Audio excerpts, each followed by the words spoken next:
Wrestle Addict Radio HQ, representing kings of the rings to the fullest. King Ricky made the hot tag to Willie T, and out of nowhere like Randy is the Queen Bee. K-Fay brother, 400 plus in the bag like money in the bank brother. See when they pod, it's the opposite of common. Look at the comments, crowned at a certified top 10. You heard? Kings of the Rings pod.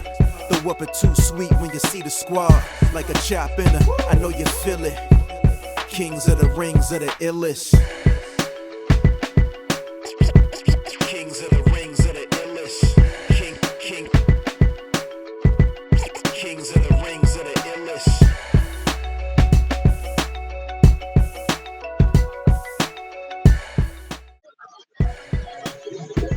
What are you playing there, Kay? Liv handed me a beverage.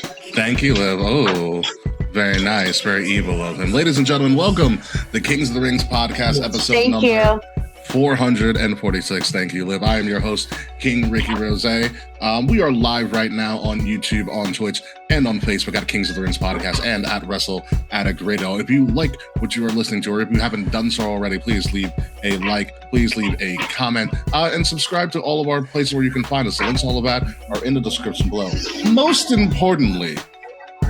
importantly, since this is Pride Month, and we always know that in Pride Month is a strong emphasis on that pro wrestling is for everybody. We have exclusive Pride merch. One of the shirts I'm wearing right now. Kay just got their Pride hat in, and it looks very nice, very evil up there. So we have Pride merch available right now, and I totally forgot we made this agreement until right now, and it's going to be apropos. So from when this episode actually debuts and finalizes to the following week, or maybe till the, I don't know, we're going to put in a code so you can get 20% off anything in the store, including the Pride merch.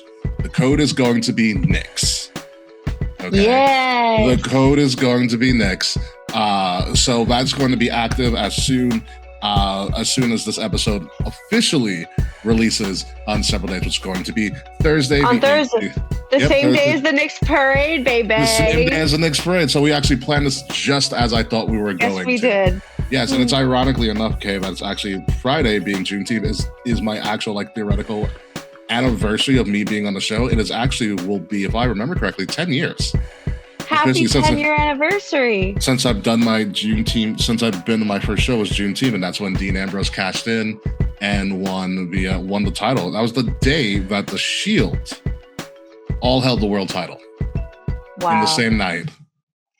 Seth beat Roman, Dean beat Seth. Wow. Well, yes. I don't mean to brag. You should brag, though. I have been here for 7 years. Counted some with no breaks in between. 7. No breaks. Even when I went part-time, I was still here. You didn't start any other podcasts in your absence? Well, that's not quite true. Mance and I were doing gift podcast together for a while. It's true, but you never left the subject matter. No. Yes, and it's been 7 years already. Yeah, 7 years. It was around Memorial Day. But I have lived a lot of life this month. Haven't we both? Boris went to a Mets game. Yes, Bark at the Park. My class graduated. What else happened? The Knicks won. The Knicks did win, and that's a great place. Honestly, basketball consumed my life for the playoffs. Like, my television schedule fucked up completely. I was like a week behind on Love Island until I'm sorry. Game 4. Sorry about that. Yeah. It was hard. It's okay, but I think you made it too. But that's a great place for us to start, is the fact that the Knicks won the NBA championship for the first time in 53 years, one of the biggest droughts in all of sports. And usually this is a pro wrestling podcast, and we're going to tie it all in for you right now, because I will say this with much conviction. If Danhausen doesn't uncurse the Knicks, this doesn't happen. Agreed. Danhausen, if just to do a quick recap for everything, Danhausen had famously cursed Stephen A. Smith and the Knicks during the first round of the NBA playoffs. They ended up losing the next game.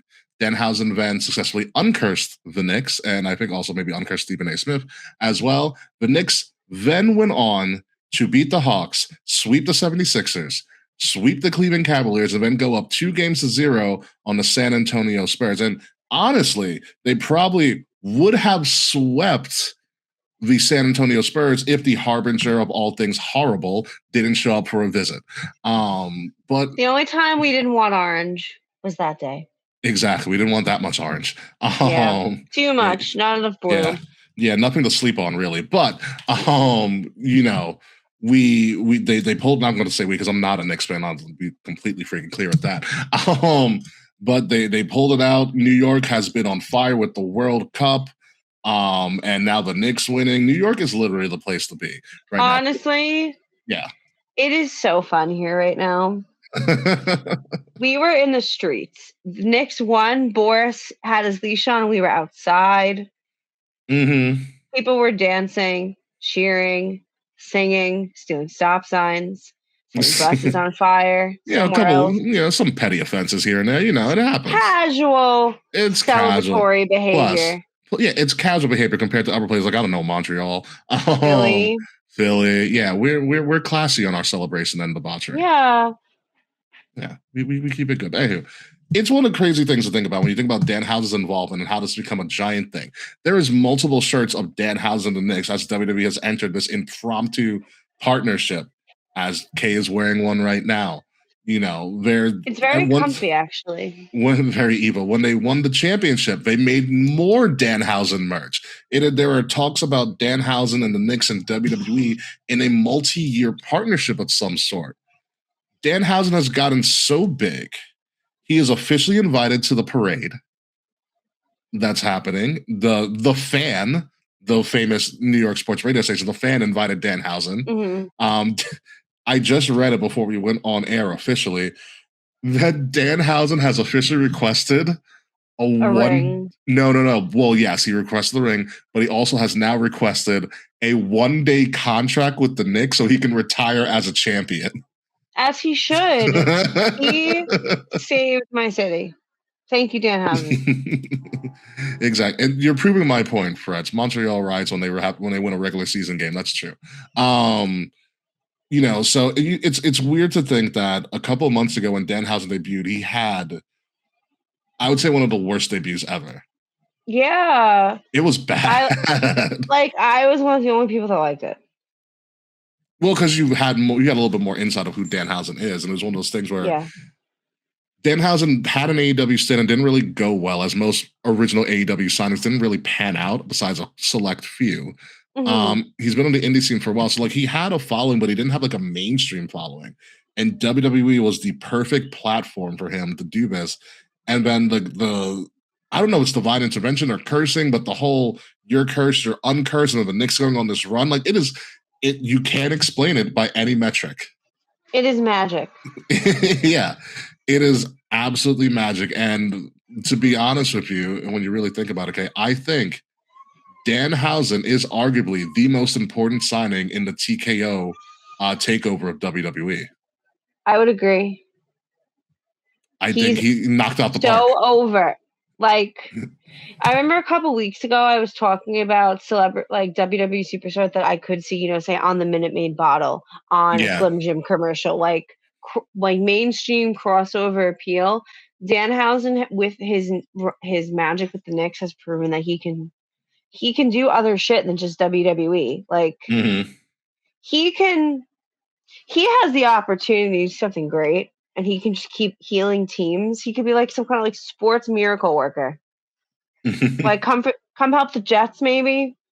Right. Okay. Let's not go too far. Danhausen could just. I think Danhausen could just look at all the New York sports Jets and history. The Islanders, even the Rangers. Let's not do the Rangers. I don't. Okay, well maybe we won't help the Rangers, but we can't. Danhausen has the opportunity to cure, right all the sports wrongs in the world. The New York sports wrongs. When Harambe died and the universe reset, I think Danhausen, R.I.P. Harambe, never forget.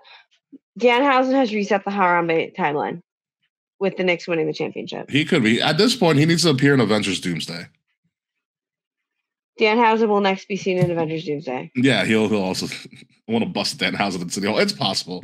I can't wait. I really hope Danhausen does make an appearance at the parade, which he will, because there's no way that all parties involved are not going to get him there.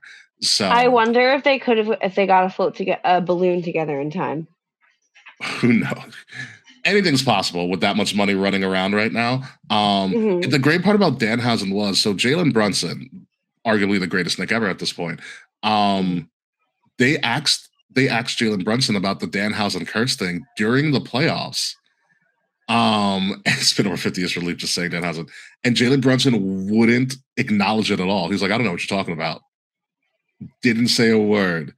Afterwards, now he's openly talking about it. He's like, man, you just had to believe. It's like, the whole time he believed in the Danhausen curse. You can't talk if you know magic's there. If you acknowledge it too much, it goes away. Yeah, he did the right thing by not mentioning Danhausen's magic. Yeah, no, it was great. It's one of the wildest stories in sports and sports entertainment, and it's exactly the crossover that WWE needed. It's wild. It is absolutely wild. So congratulations to the Knicks and Danhausen. It is insane how he blew up, and it's not even that he's popular with us, the wrestling fans, because he is. He's just popular. I think what really won me over is how he handled children when they come up to him. Like, he's very good with children.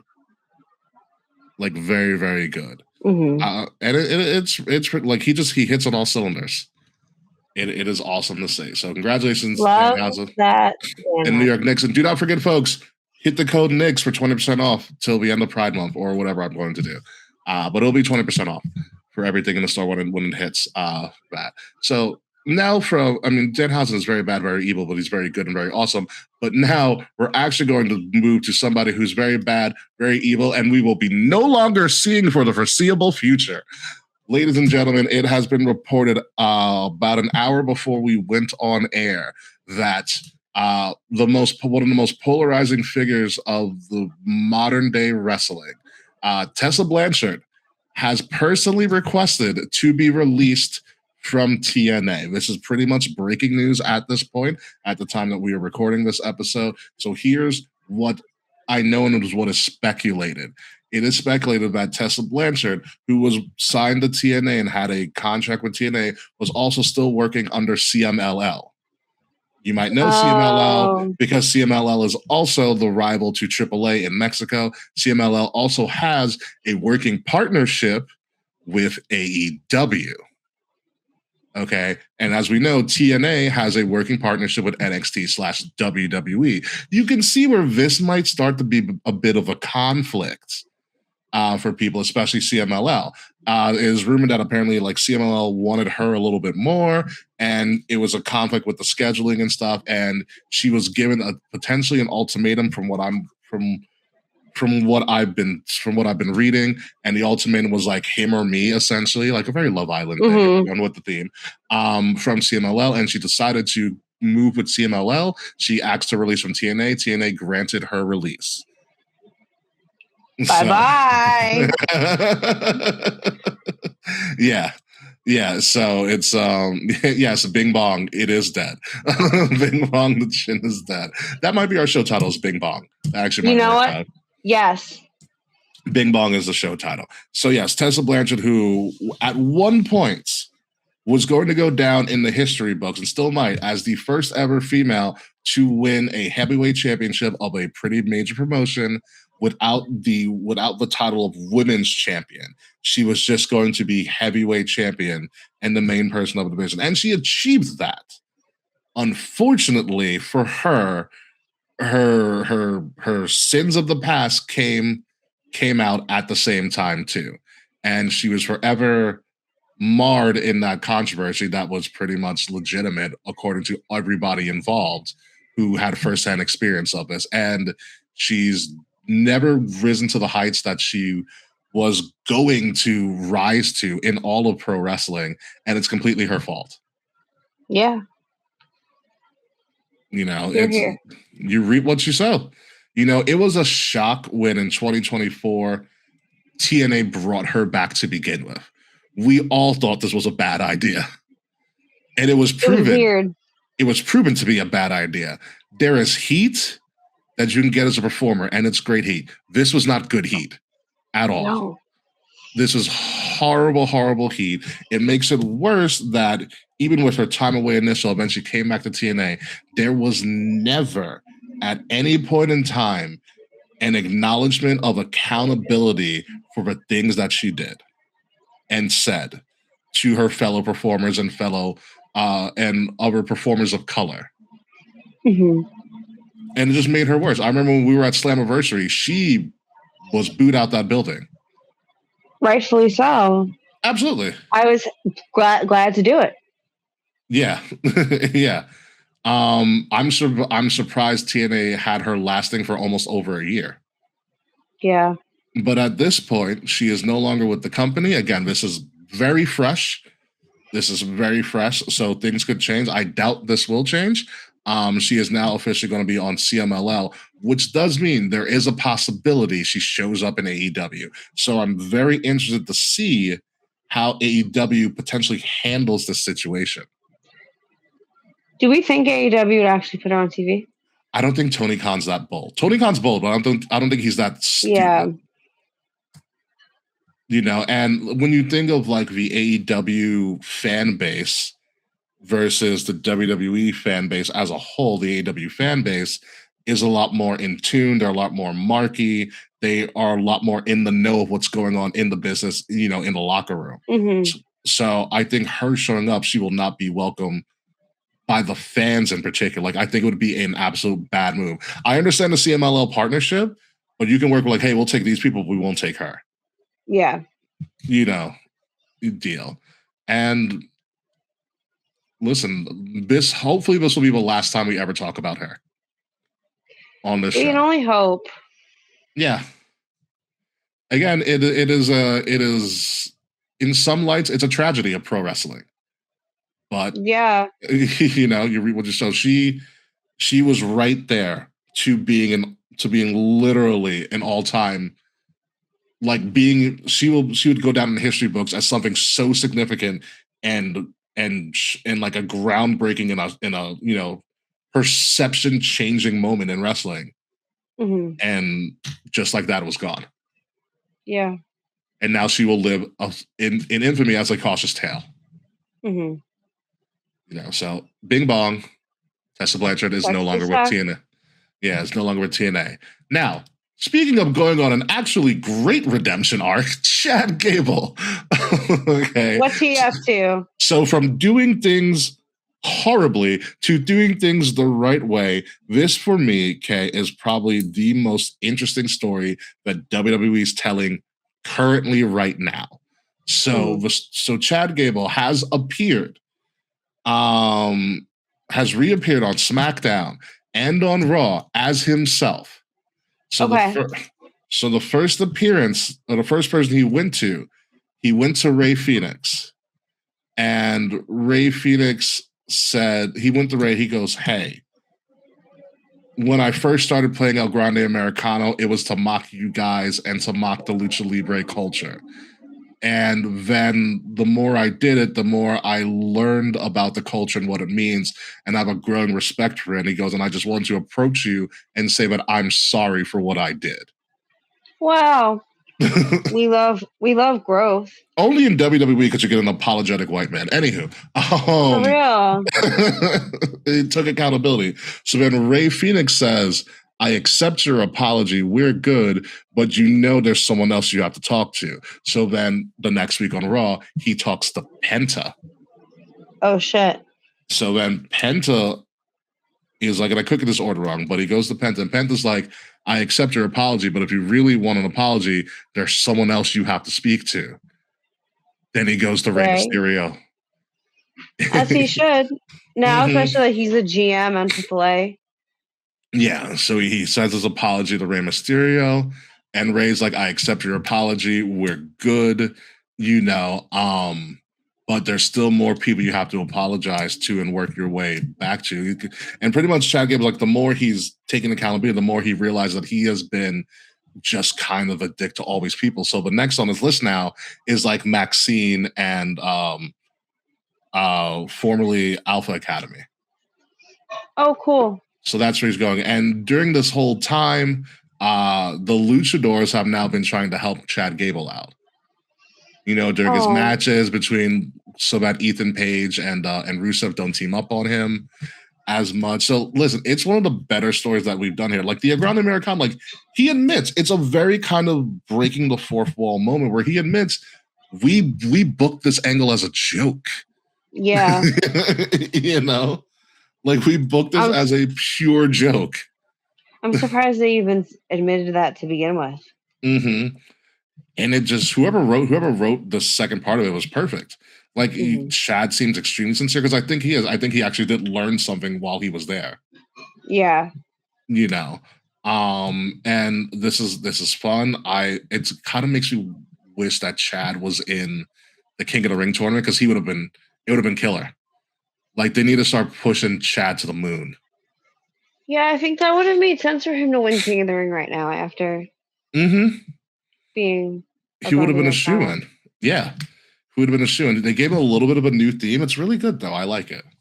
Oh, good. I'll have to listen to it. Yeah, it's really nice. Listen, I'm a Chad Gable fan, and hopefully this gives Chad Gable, like he showed up to WrestleMania as a Grande Americano. Like he still never was able to show up as himself. So that's going to be interesting to see. Because I think he is, as long as he stays healthy, because he did have a really bad injury. That's why we had, you know, the other El Grande Americano, aka Ludwig. I think he deserves a WrestleMania push. Absolutely. He doesn't have to go for the world title scene. He doesn't need it. Not right now. Give him the IC, give him the US title. He'd be a great United States champion. I completely agree. You know, I completely agree, and I think that would be really fun. So yeah, the Chad Gable 2.0. This next run is going to be really, really fun. Speaking of runs that are really fun, speaking of runs that are really fun, but also kind of weird. Jacob Fatu, after losing to Roman twice in 2 months, had to be pretty much work under Roman. During this time, Jacob Fatu has done one thing and one thing only, is listen to whatever Roman says. Now, when the Usos tried to tell him to do stuff, Jacob Fatu's like, I don't answer to you, I answer to Roman. You know, and so then the Usos kind of brought this up. This is how the show started on Raw. Roman goes to Jacob and he's like, so you're not listening to them? And Jacob Fatu's like, no, I'm not listening to them. The only one I listen to is my tribal chief. You are my tribal chief, Roman Reigns. And Roman Reigns pretty much says, yeah, that's the right answer. And gives him what seems to be like an Ulafala that's not painted red in front of the Usos. And then he goes, I now officially welcome you to the Bloodline. Do we think Jacob Fatu is like infiltrating to take over? I don't know. To be completely honest, I know is that the seeds are planted that he just keeps messing with Jay. He keeps messing with Jay. Like Jay, there's a clear favoritism right now of Jacob over Jay and even over Jimmy. Jay has reverted back to being that hothead again. Oh no. You know, that unabashed kind of crazy hothead that is easily manipulated by Roman. Yeah. You know, Solo has even tried to talk some sense into Jacob Fatu. Or whatever. It's like, you really want to do it. So they're kind of redoing this Bloodline thing again. I don't know where this is going, but Jacob Fatu officially becoming a member of the Bloodline is an interesting twist to all of this. Oh, I'm nervous. I just want to know what ending we're in. Yeah. I can't tell anymore. I'm going to say top 6. Probably. I'm going to say top 6. or what have you. So yeah, Jacob Fatu is part of the Bloodline. Like I said, it's going to be interesting to see where that goes. Speaking of interesting things in WWE, I don't know if you've noticed, but hey, Kay, have you seen Joe Hendry lately? No. Joe Hendry has not been on TV for almost a month. Stephanie Vicaire, an album coming out, right? Something like that. Stephanie Vicaire has also not been on TV since WrestleMania. By the way, we haven't seen Drew McIntyre either. Oh, that's right. Yeah, they're all non-American. Yes, and so what has been coming out lately is that allegedly WWE has having problems with their international talent in getting them work visas. Hence why we haven't seen Joe Hendry. It seems like he fell off the face of the earth. This also could be the reason that Stephanie Vicaire has not been around either. Granted, she did have a nailing injury, but it wasn't anything that was so severe that she wouldn't come back. So there's the big prevailing reason is that WWE is having issues acquiring work visas, and I don't know who would stop them from doing that. Couldn't tell you. No idea. No idea at all. So it's very interesting, and it brings a little bit of an explanation to why we haven't seen Stephanie and why we haven't seen Joe Hendry, because Joe Hendry was on a good roll here. And when someone pointed out to me that Drew McIntyre has been on TV, I was like, oh, that's what's been missing from SmackDown, or that's what's been missing from Raw. Like, when was he last seen? I don't recall. I don't either. You know, it's one of those things that, like, you don't realize he was gone, which is kind of a strength with the WWE roster from time to time. But it's also one of those things where, like, when you figure it out, you're like, oh, yeah, that is missing, isn't it? You know, luckily we had things at the stragglers like Danhausen, like the Knicks and stuff, but this also explains because they want to run Liv and Stephanie again. Yeah. They want to run Liv and Stephanie again. So definitely they put Liv in the tournament as kind of a placeholder, although you had tons of... Wait, Liv's in the Queen of the Ring tournament? Yeah. Why? Oh, yeah, Liv's in the Queen of... You haven't been around for a while, have you? Yeah, Liv's in the Queen of the Ring tournament. No. I don't even remember who's in the tournaments. We're going to go through it. We're going to go through it at the end of the show. So yeah, Liv's in the Queen of the Ring tournament. Yes, a world champion is in the Queen of the Ring tournament to determine who faces the WWE champion. That's insane. It is very insane. It is what it is. Even though I feel like you could have gotten Julia in there, you could have gotten Jordan Grace. They're both healthy. They wrestled on main events. Like, you can get them in this tournament. But they went with Liv. Which is very, very interesting. Also interesting in the Queen Ring tournament. He was last at Mania. Thank you. Fretz is saying Drew McIntyre was last seen at Mania versus Jacob, which makes sense. You know what? You're right. Thank you, Mr. Fretz. And Drew might be doing a movie. Very true. Isn't he doing like Highlander or whatever? He finished Highlander. I think he's doing another one. Oh, good for him.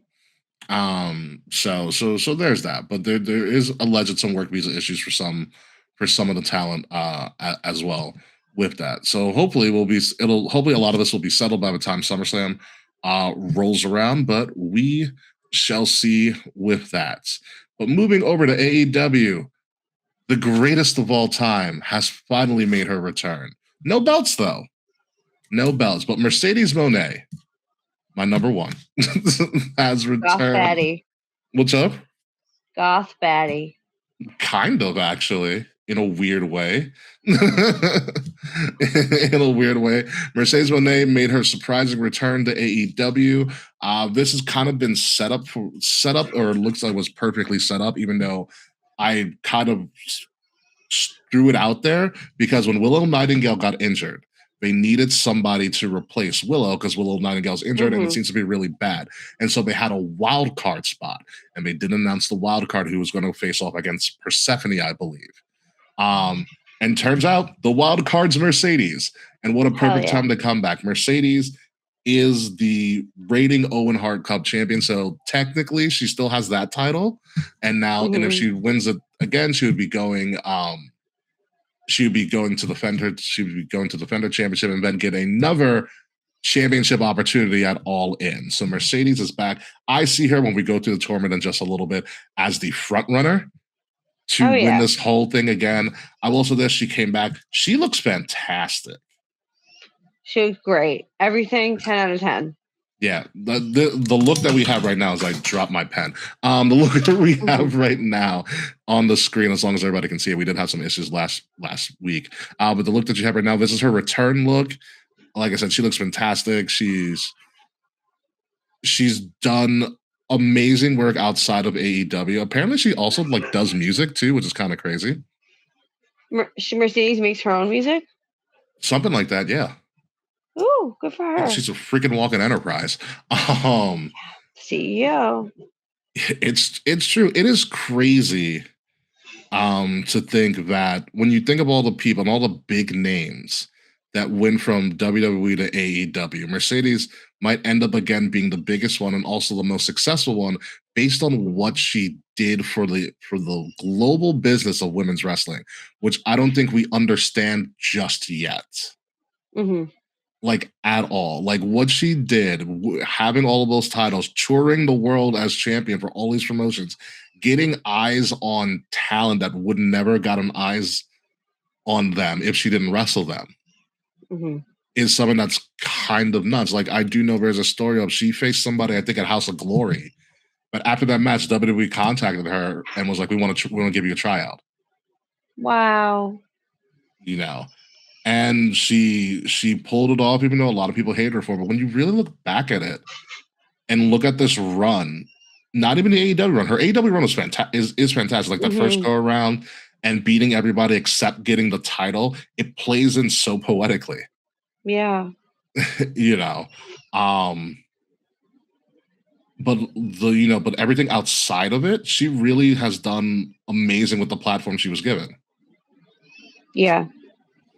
You know, and if we go back like of all the four horsewomen, who has been the most influential, there's an argument that for the entire world of professional wrestling, it's Mercedes Mone over Charlotte, over all of them, over Bayley. Because she's done more for the business overall, whereas the other three, they do a lot of great work inside WWE and out, but in terms of their contributions to wrestling, it's all WWE.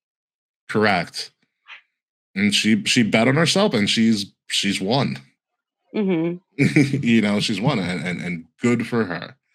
So I'm rooting for her to definitely win the tournament. I think Mercedes returning is what AEW needs right now. Yeah. Has someone won the Owen Hart twice yet? No one ever has. So she can be first. She can be the first one. It's really funny. Harley Cameron brought back the Mercedes doll. Yes. Wow, I can't wait to start watching wrestling again. I know. Have you seen Harley Cameron and like her stuff? Yes. I'd say Harley Cameron's amazing. I think she's very funny. Yeah, the inside story I'll figure of the Mone doll is apparently it was Mercedes' idea.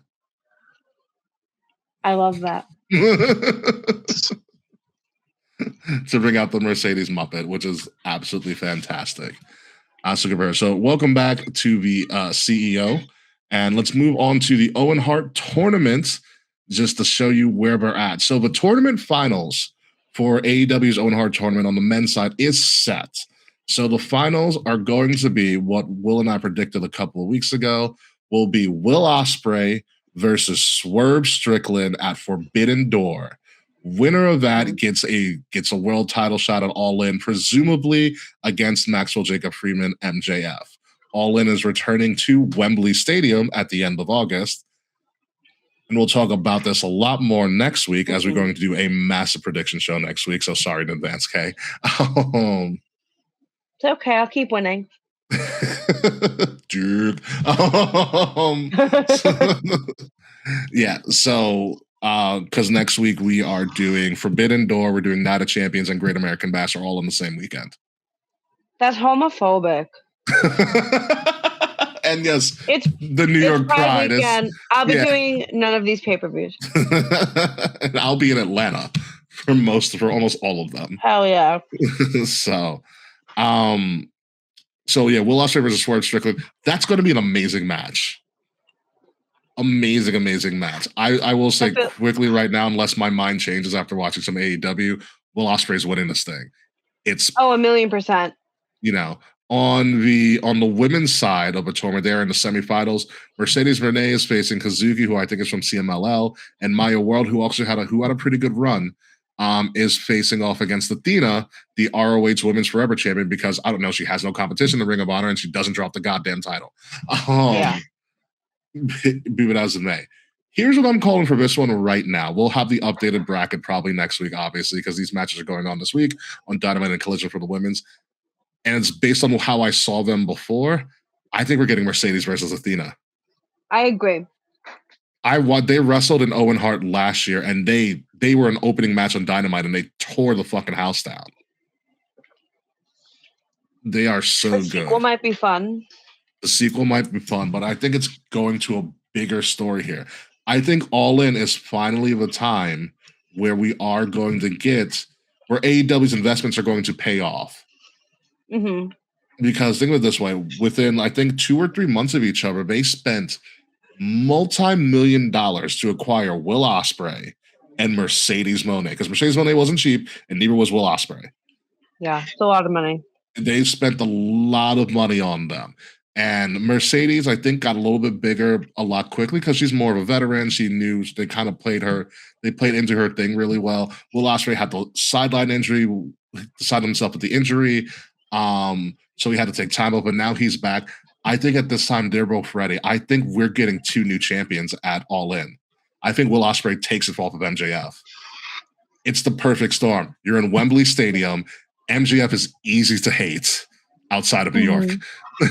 And Will Ospreay's your hometown kid. Yeah. I think it's easy money. I think it's easy money for him to take it off. I agree. But every time, so I feel like I'm certain MJF's going to drop. Something happens last minute that makes me switch my vote, and I'm usually right. Mm-hmm. So I look forward to seeing. Watching Dynamite to figure out, Well, now that basketball is over, I have one less sport to worry about, so wrestling can come back into my life. Yeah, hockey's all you got to worry about is baseball for a while. Yeah. I mean, but that's a lot of worrying. Because it's true. The Mets. It is. And they're doing really bad. Yeah, they are. Well, you got the All-Star break coming up, so you got a little bit of a reprieve for a little. And then I'm going to do worse. Yeah, you're correct at that point. Mm-hmm. So yeah, I think All In's going to be pretty crazy. We do have a scheduled guest for All In, and someone who had been to All In Wembley before. Very cool. Yeah, so I think she's going to be. She's been on the show before, so I think it's going to be a pretty fun time. Because I definitely want to hear about her experience at All In and things like that. Big Jon Moxley fan, big MJF fan too, and not from Long Island. Wow, they do exist. They yes, they do. So the Owen Hart is kicking up, and I will say this: Will Ospreay's story is really interesting because he has kind of sought help from Jon Moxley and the Death Riders to kind of rehab his mentality. Interesting. Mm-hmm. Very, very interesting because they are pretty much a heel faction. Mm-hmm. So that little story going on in AEW is really, really interesting. But let's move on back to WWE and the King of the Ring tournament. So here's the official bracket, K, for the men's. So the opening round, again, this is the stupidest thing ever. The opening round was fatal 4-ways all around. Uh-huh.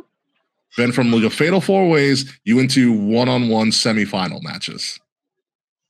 What? Exactly. They did a speed run of this tournament. So the first quarterfinal fatal 4-way was Penta versus Obafemi versus Solo versus Carmelo Hayes. Obafemi won. The other one was Dom Mysterio versus Braun Breaker versus Trick Williams versus Damian Priest. Dom Mysterio won. The third quarterfinal fatal 4-way for the men's was Seth Rollins, Javon Evans, Tala Tonga, Ricky Saints. Javon Evans won in an upset because every great tournament needs an upset. The fourth of the quarterfinal matches was Jey Uso versus LA Knight versus Royce Keys versus Finn Balor, who has now officially moved to SmackDown. Ooh. By the way, Jey Uso ended up winning because Roman's big plan is that they would not only have the WWE title, but also the world title in the Bloodline. This past week on Raw, Obafemi defeated Dom Mysterio against all odds. So Obafemi is now in the finals for the King of the Ring at Night of Champions. He will face the winner of Javon Evans versus Jey Uso on SmackDown. Why do I feel like it's going to be Jey Uso? It is going to be interesting what they do with this. Remember, the winner is guaranteed a shot at apparently Cody's title, even though I don't think it was supposed to be that way, but it already slipped in announcing. So, listen, a lot can change. Cody's got this thing with Sammy and Gunther going on, where Sammy actually has a shirt called the last real good guy. Sammy. I kind of want it. Let me look it up. And Sammy's been he's kind of beside himself. He's kind of, begging Cody for a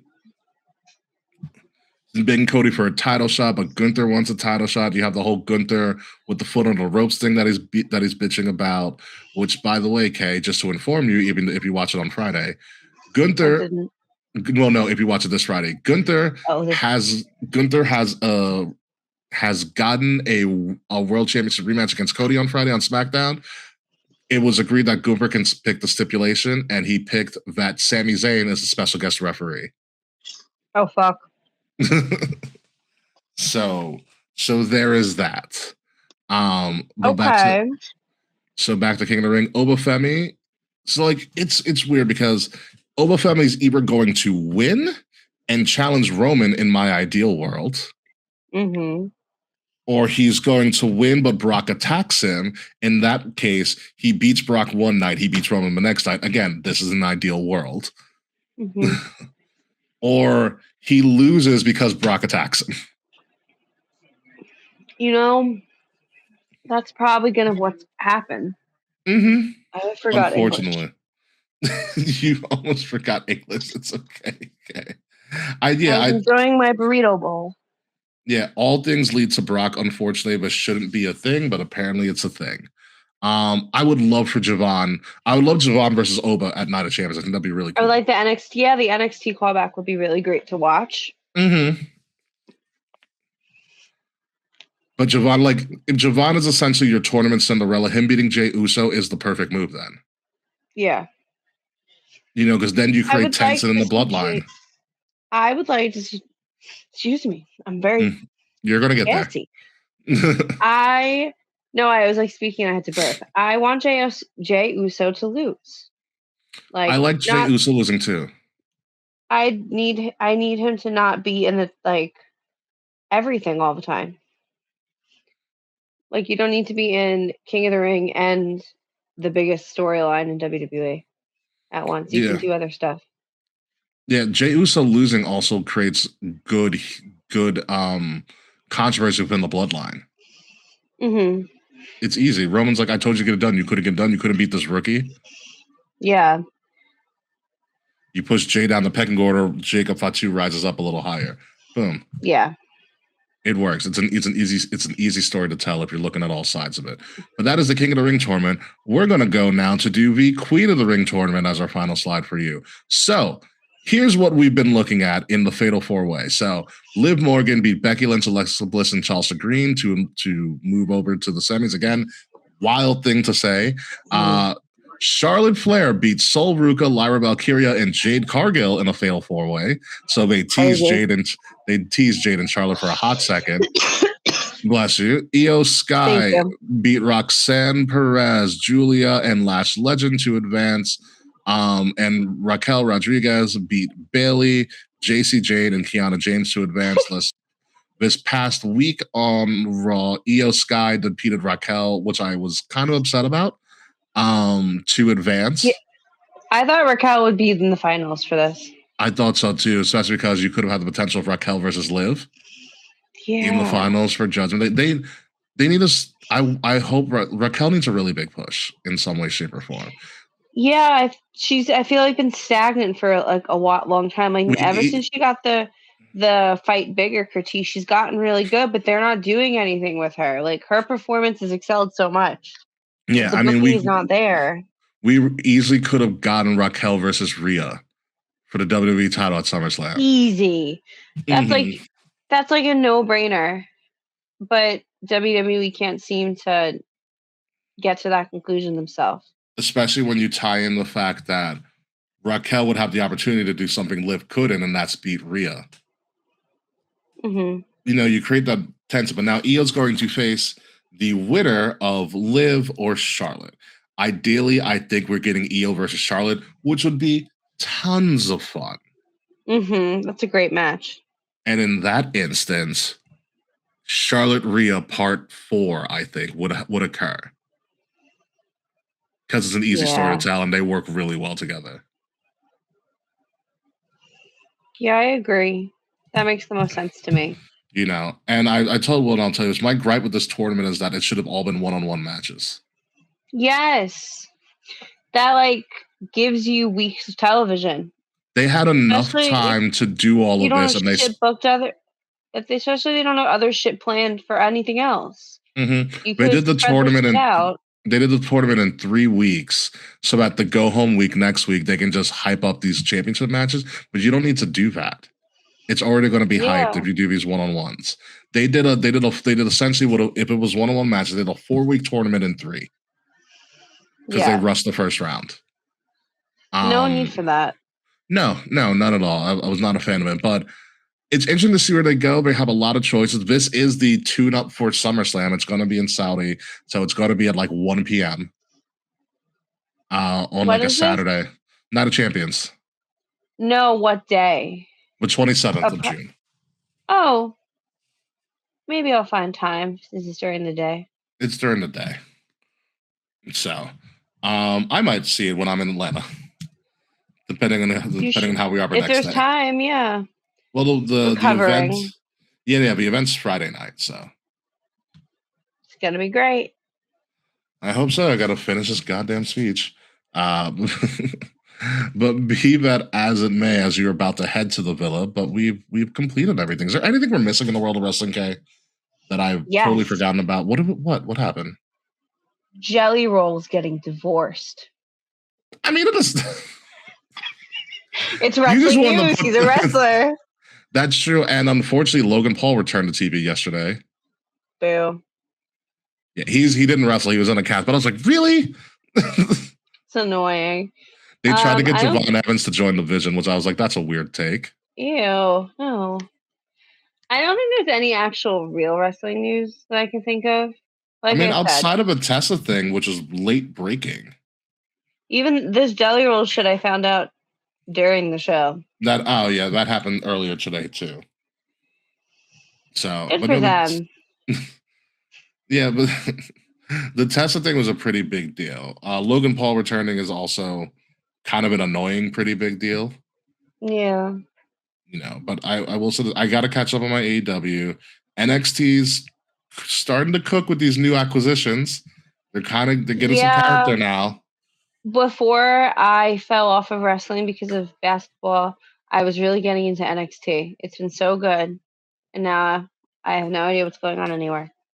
Yeah, we're going to get Evil versus Tony D, or Naruko, as he's called himself now. Naruko. Very cool. Versus Tony D for the title of Great American Bash, I believe. Don't be surprised if Tatum Paxley shows up to the main roster very, very soon. She dropped to Zarya. Oh, shit. She dropped last week to Zarya. When do we think she would show up on the main roster? Might be sooner than you think. They've been really kind of no time frame for they're gonna. It's kind of more of when we're ready for you. She's coming up Blake Monroe hasn't shown up yet. She keeps on getting vignettes on SmackDown.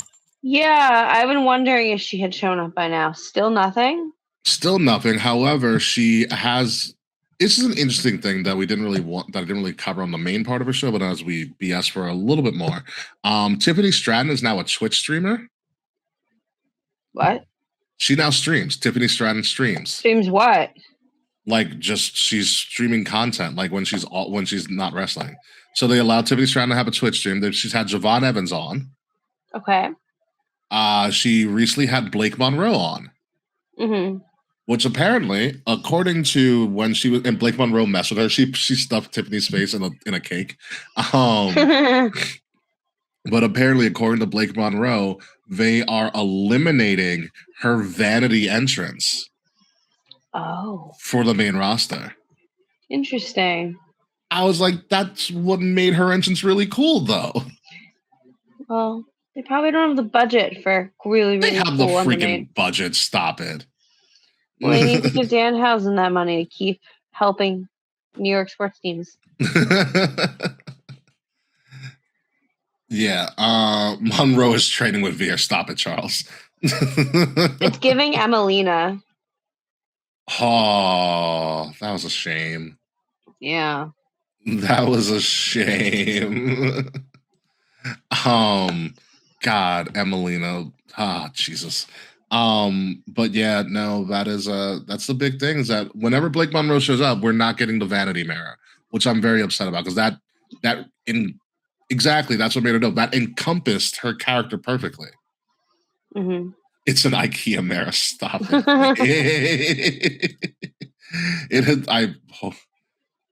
Please, whatever. Anywho, maybe they'll make her something like more like the model. It's like they can't afford it, Wade. You're on fire right now. I love this. But be it as man, you have to head to the villa. We need to start getting out of here for UK. So you can, so I don't want to, I don't mess with your shows. Yeah. You know what I mean? My shows have been messed with. I'll probably spend a lot of my night doing the online booking video game, the online booking sim game that I put everybody on the Discord. Is it fun? I haven't played it yet. Oh, it's great. So real quick, I forgot what it's called, but you know where the link is. Essentially, there's different ways to play, but you have to put on a 5-match card and see if you can get a 5-star card. It uses the Meltzer rating scale, so take it with a grain of salt. Oh God. But you get a random arena and location. So let's say you do the Performance Center out of Orlando. Mm-hmm. One of my good buddies got a couch from Emily. That's actually pretty cool. So also hopefully sanitized. She didn't mess with Zack Ryder. And so you get a random before, and then they'll give you a promotion and a year. And you have to pick from that roster. So in the original form of the game, you had to have at least one women's match and one tag team match. Mm-hmm. But you can get like WCW from 98. You can get WWF from like 64. Pro Wrestling Noah's on there. DDT Wrestling's there. New Japan is on there. Can you work with any promotion that was active that year? No, it's whatever you're given. So pretty much you have 10 slots to fill. And so every time there's a different slot, it gives you a different promotion in a different year. Oh, I see. So you do like fantasy matchups and stuff. Mm-hmm. Now you can do it where you have like no restrictions, where you show all the stats, who was rated what, who was rated where for that promotion, or you can do it as what they call a mark and just go off of their namesake without knowing what they're ranked. They just updated it and added a new mode where you're given a $200 salary. Wow! You have to fill all the spots, and every wrestler is given a different dollar amount. Interesting. Yeah, it's fun. As you said, we've been obsessed with it on the Discord. I bet it sounds like a lot of fun. The closest I got, I think, for a full card was like 4 3/4. Oh, so close to a 5. But it's fun. You can also eliminate like different promotions that you don't know about. So it doesn't show up in the randomizer. So, but it is what it is. But yeah, we gotta get you out of here so you can go to the villa. So we got you out on time, Kay. Hell yeah. Exactly. But before you go to the villa, let's do some quick promo stuff real quick. Ladies and gentlemen, you have been listening to Kings of the Rings podcast, episode number 446. Bing to the Bong. I am not a Bing Bong. I'm no longer but I am also not a Knicks fan. But I am a diehard New Yorker. I am King Ricky Rose.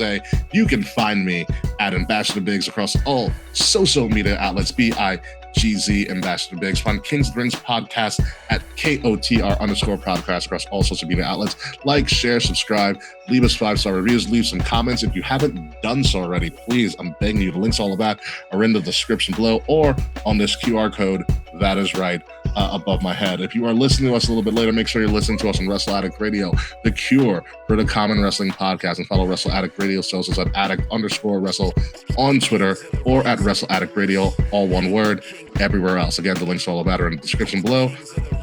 So please go check that out. And most importantly, please check out some of our fantastic Pride merch that I am wearing. I'm wearing the shirt. Kay is wearing the hat for our Pride celebration, because pro wrestling is for everybody. And when this episode drops, you will be able to get 20% off anything in your store, anything in our merchandise store, by using the code Knicks, because it's a Nick world and everybody else is just living in it for the time being.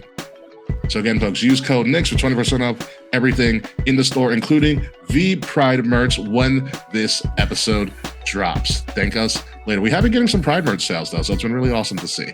K-Pit, K-Hausen. All right, y'all. Take me home. Bing, bing, bong.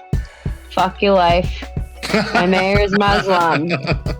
My bagel is Jewish. Kings of the Ring podcast is a vibe.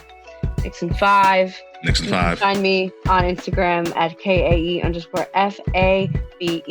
Check out our Pride merch. We've got the dad hat. It's beautiful. Yes, we got the regular shirt. We have crop tops too. Yes. This is our first season with crop tops. Yeah, we did get some crop top purchases. Hell yeah. I knew they'd sell. The girls, the gays, and the theys love a crop top. Exactly. So, I will tell you this, folks, when we come back next week, prepare for a pretty long show and probably no sleep for me, as I then have to start preparing to go to Atlanta hours after that show. We are going to be previewing Night of Champions. We are going to be previewing AEW Forbidden Door. We are going to be previewing NXT Great American Bash, the first NXT PLE on the CW/ESPN. As well. So it's going to be a long and lengthy show, but it's going to be a show that sets up major events at the end of the summer in pro wrestling. So until next week, folks, goodbye, good night. We'll see you soon. Bing bong, Nixon 5, fuck you Slack. That is a haiku. We'll see you next week. This has been a Wrestle Addict Radio branded podcast.